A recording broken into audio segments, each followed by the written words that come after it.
What's going on, guys? I am Jamar John Johnson. Thanks for tuning into my YouTube channel. If you like the video, please comment, like, and subscribe. I'm going to give you my take on the whole Monique Netflix situation and why I decided to cut the cord on both Netflix and HBO. But I'm keeping my YouTube red. Stay tuned. So, real quick about me. I'm a 14-year naval officer, originally from New York City, currently living in Hollywood, California. I've been doing stand-up comedy for approximately 12 years. I public speak. I'm also an entrepreneur. So I want to talk about this on a lot of different angles, both as a black person, as a black father to a baby girl, as a son to a black mother, as an entrepreneur, as a comedian, and all the different ways that one can approach this. So first things first, Monique, I thank you so much for being courageous about the things that you believe in. I don't necessarily agree with you 100% because I feel like performing a Netflix special is not a right, it is a privilege, and it is a negotiated privilege in which I remember saying in life you only get what you're willing to negotiate for. So on a couple of points, I have no quarrels with her deciding to take that stance and go public with it. I think it raises a lot of light on things. It gives us perspective. But I'm going to give you the two main reasons why I decided to cut my Netflix. One, it had to do with how much time I realized I spent over the last 2 months binging on Netflix shows. I don't have cable anymore. I've long since cut the cord. I know a lot of millennials have done the same thing. I'm a Gen Xer, but a lot of millennials have already cut the cords. However, if you're watching something for many, many hours a day, over the course of time, that eats into your productivity, bar none. You just can't, there's no way around it. So I thought about it from a perspective of I wanted to be more effective and efficient with my time. Two, I thought about it from the standpoint of as a father to a black girl, as a son to a black woman, I thought to myself, do I want to stand for an organization that kind of goes out of their way to undercompensate women of color? Now, we don't know for sure if it was simply because she was black, but when you look at the pay disparity between her and Amy Schumer, you got to ask yourself a question. Monique is definitely more accomplished than Amy Schumer. Now, I will agree, Amy Schumer is a little hotter in trajectory and has a longer career ahead of her, so they might have been looking at the long-term play. But I think once things like that go public, the perception becomes reality. So for those two reasons, I was like, you know what? I don't really need to have Netflix. Maybe I'll come back to it. I've already watched the Dave Chappelle specials. That was the main reason why I was looking forward to holding my account active, actually. In the summertime, he released 2, and then he released this last one at the end of 2017, going into 2018. So I got to watch those specials. Great specials. Highly recommend you watch them right before you cut the cord. But I want to encourage people to cut the cord, not simply because this is a boycotting of Netflix, but this is a recapturing of the time that belongs to you so that you can go out in this world to be productive, create the things in this world that you want to see, be the person that you want to be. And I know that Netflix was having a negative effect on me. One of the shows I love is Persons of Interest. It talks about artificial intelligence and saving of lives. And, you know, I still have a couple of weeks left before my membership fully ends because I just canceled it actually yesterday. So I'm going to definitely catch up on that right before I go to sleep. And even if I just have to sleep through the episodes, just to say I finished it, and so I don't feel compelled to activate my membership again just to watch that show, I am willing to do it. And I encourage you to do the same for those reasons. Let's see. Now, I want to give a shout out to a friend of mine on YouTube, Erica Williams. Shout outs to her and her biz.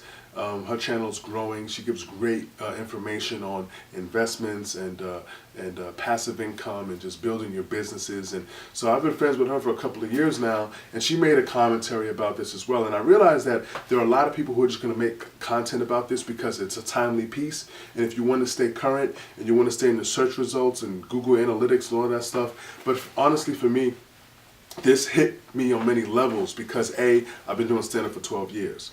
And you know, I've been on shows with some of the best in the world, and I've held my own. And I wondered how come I didn't get an opportunity. But then I stopped wondering that thing because I realized that It's about connections. It's about who you know. It's about their influence. It's about the negotiations that take place in between and all and around that. So it's always your job as the comedian, as the artist, the musician, whatever that may be, or as the entrepreneur looking to fundraise. You have to make yourself hot.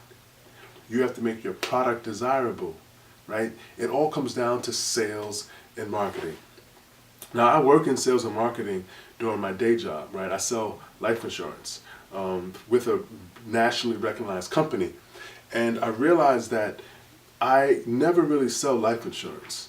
I actually only sell a solution to people who actually want the solution.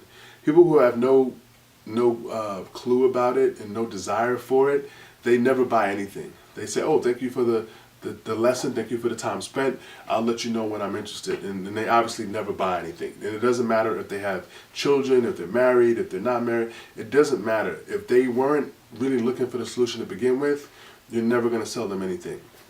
So, talking about entrepreneurship, I remember years ago, I saw Joe Coy perform in Caroline's in New York City, and that was a club that I had performed at. So I hung out in the green room, got to know him a little bit. I bought his DVD just to support, but also to learn, to see how people like him were carrying about their business. And at the end of his DVD, I remember he talks about how he initially started, the hustle it required, the work ethic that it took him to produce his own shows, and the timing of being in the right place at the right time, and being able to get on BT stage and during like the Comic View days and warming up the crowd and winning and earning his spot. Now I bring this up because everybody knows that Joe Coy has a special on Netflix, and if you look at that special, it's a really well done job. But you'd be interested to know that since that special, he has been selling out theater shows in city after city after city over and over and over again. And I'm not going to count his pockets, but think about how much money you would make if you had 5,000 seats at, let's say, $30 a head, right? I'm not sure if that's his exact price. It's probably a little bit higher because he's in demand now because his Netflix special did so well. Now, Netflix didn't pay him initially for that special. First, they gave him an offer. He declined it. He didn't think it was high enough. He produced it on his own and spent well over $200,000 to get that thing done on his own. And then he went to sell it to Netflix. And they gave him a nice number. Some estimates are that it was close to $1 million. It wasn't quite $1 million. But the return on investment that he got himself is what a lot of people have been saying, how come Monique doesn't just do that? Right? Go on the road, sell out some shows, make yourself hot, because you can never complain about an offer that someone gives you because that's what they're willing to give you. For whatever reason it is, if that's all the nookie they want to give you, you can't complain. You can just take it or leave it. Okay? So shout out to Joe Coy for going out there and turning it up, and his Netflix special is amazing. And so I have the thoughts that I want to do my own special, shoot my own special, and then try to get it on one of the platforms, right, for distribution, whether that be Amazon, whether that be, Epics, just another platform. Obviously, you can sell it on YouTube, but then you have to do your own marketing. And so because Netflix already has a channel of distribution because so many homes have it, Netflix is kind of like where you want to be if you want to kind of go big and go mainstream. So I definitely agree with a lot of people who say that Monique shot herself in the foot, but I think she had good intentions, although the consequences for her will probably be negative in the long run. I think it helps a lot of people to kind of see the light and stop simply waiting for other people to give you opportunities. You have to make your own opportunities at all time. And whenever you rest on your laurels and think that you don't have to, that's when you have the potential to run afoul and think you're more entitled to something than you actually are. That's just in my humble opinion. Much respect to Monique. I will continue to follow her story and hope the best for her. And thanks for bringing light to the situation. But you have to be your own boss, right? That's what it comes down to. So I'm canceling my Netflix. I'm canceling my HBO, but more so because I want that time back to learn some things like this, super learning, right? Read these books that are going to help you 10x your income, right? Compound effect, right? Warrior's diet. I've been intermittent fasting for the last almost 3 months now, and I'm down about 30 pounds. I'm working out daily. I'm walking. I'm not even killing myself too much, but it's really just the stuff that I'm learning and stuff that I'm reading in these books. The time is now to take advantage. Everything you need to be successful is available, mostly for free, on libraries or the internet, right? Google, YouTube. So let's go get after it. So I want to give a shout out to another YouTube content creator. His name is Game, aka Busyworks Beats on YouTube, and this guy's doing amazing things out in these streets, teaching people how to build and create music to a high level. He's giving a free workshop out right now. This is the weekend of this is the weekend of the 27th January 2018. He's giving a 4-day free workshop to anybody who wants to come and just learn more about the ins and outs of business and marketing and music. He's got over 400,000 subscribers, 22,000 Instagram followers, and all just from giving. So I just want to give back him a little shout out. I caught day one of it and made his acquaintance, and hopefully we'll do some business down the line. But you got to own your own lane.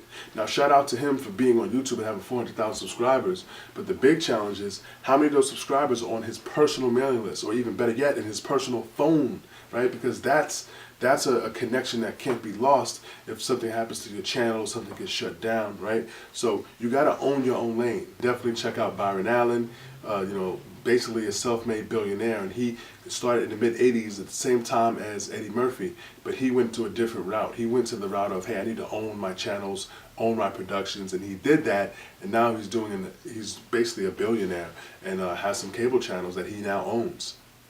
So the last thing I'm going to leave you with is something that I had written down here in my notes called legacy.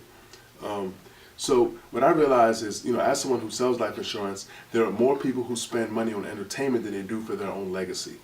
So here's the truth of the matter. None of us are going to get out of here alive. We're all going to die at some point. But what is the legacy that you're going to leave behind for your children, for your family, for causes that you care about, right? That's the question that I want you guys to ask yourself. And this is not a sales pitch for me to try to sell you or for you to be my client. This is just something to think about, right? I'm 38 years old. I have a daughter.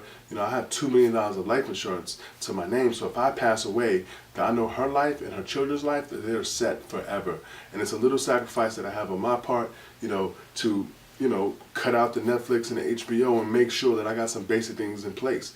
For example, I have a client who's 31 years old, and for $1 million, she's only paying $38 a month, right? She can easily afford to make that investment in herself and her family and her future family, and she's only 31 years old. So the younger you are, the cheaper it is. So definitely do more investigation in how to make sure your legacy actually has a chance to live on long after you're gone. And another, in line with the term producer, somebody you should look into, tremendous story, Ryan Leslie.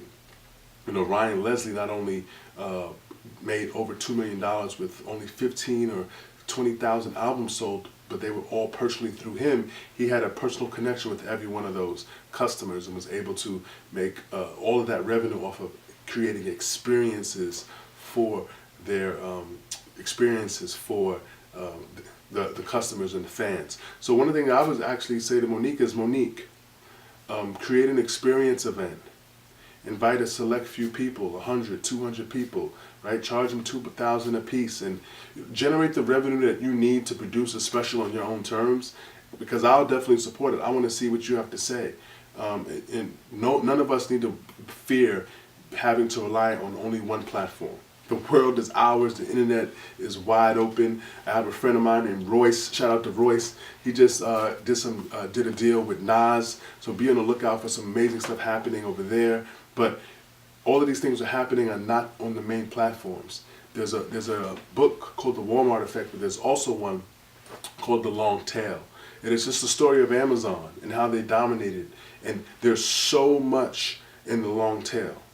Like selling 5 of these and 7 of those and 6 of these. There's so much to be captured because there are people out there that want what you have, want that niche. So look, that's all I have to say for this content. Keep producing, keep creating. And I want to start this hashtag. hashtag LPP. Are you down with LPP? Love, peace, and prosperity, because that's the movement that I'm on. iamjamarr.com, @JamarrJ on Twitter and Instagram. Thank you so much for tuning in. Love to hear your feedback and comments on what you think about what I had to say about the Monique and Netflix controversy. Have a rockin' day, night, weekend, whatever time you're watching this. Thank you for taking the time to watch this to the end. Please subscribe, like, share, comment. Holla at your boy, iamjamarr.com. Deuces.